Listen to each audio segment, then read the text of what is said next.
Nakabibilib daw ang disiplina at dedikasyon ng mga kabataang Pinoy sa Eastern Region ng Saudi pagdating sa Taekwondo. Hindi raw malayong may sumunod sa yapak ng martial arts star Monsieur Del Rosario o magkampiyon sa international fighting matches. May ulat ng bata si Rolf Adil Catano. Dumarami ang mga kabataang Pinoy dito sa Eastern Region ng Saudi Arabia ang nangihilig sa Taekwondo. Kamakailan lang, mahigit 30 kabataan ang ginawaran ng mataas na ranggo sa vaulting ceremony ng Presley Taekwondo Club. Maraming potential po dito sa ating lugar.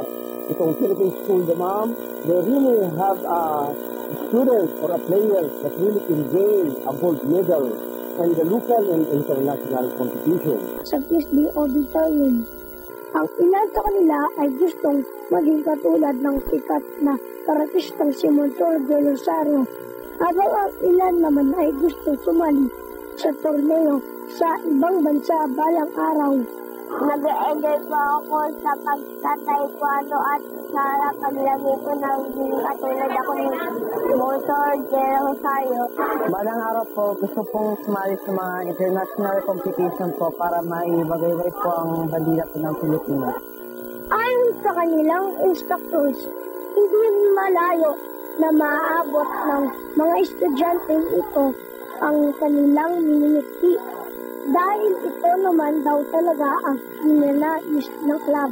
Maging mas mahusay at ma-develop at upang ma-achieve ang goal namin na magkaroon ng isang magaling na taekwondo player na pwede natin ipadala sa Pilipinas at mag-represent ng Pilipinas sa laban sa labas ng Pilipinas or internationally. Dagdag pa ni Sir Jojo Gonzales na mahalaga sa mga bata na matutunan ang disiplina habang sila ay maliit pa. Maliban sa self-defense na kapag ehersisyo at nagkakaroon din umano ng tiwala sa sarili at maraming kaibigan ang mga estudyante. Maganda po natutulad sa aking taekwondo. Kahit pa paano pumet-pwes po ako.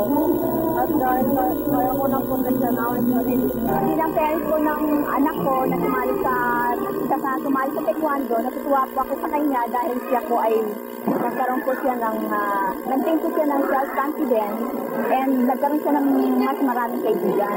Kaanga ang disiplina at dedikasyon ng mga kabataang ito. Hindi makapagtataka kung ang ilan sa kanila ay makapaglalaro sa International Taekwondo Competition. Para sa Ulit Pambata, Rolf Adil Catano, Vancouver, Saudi Arabia.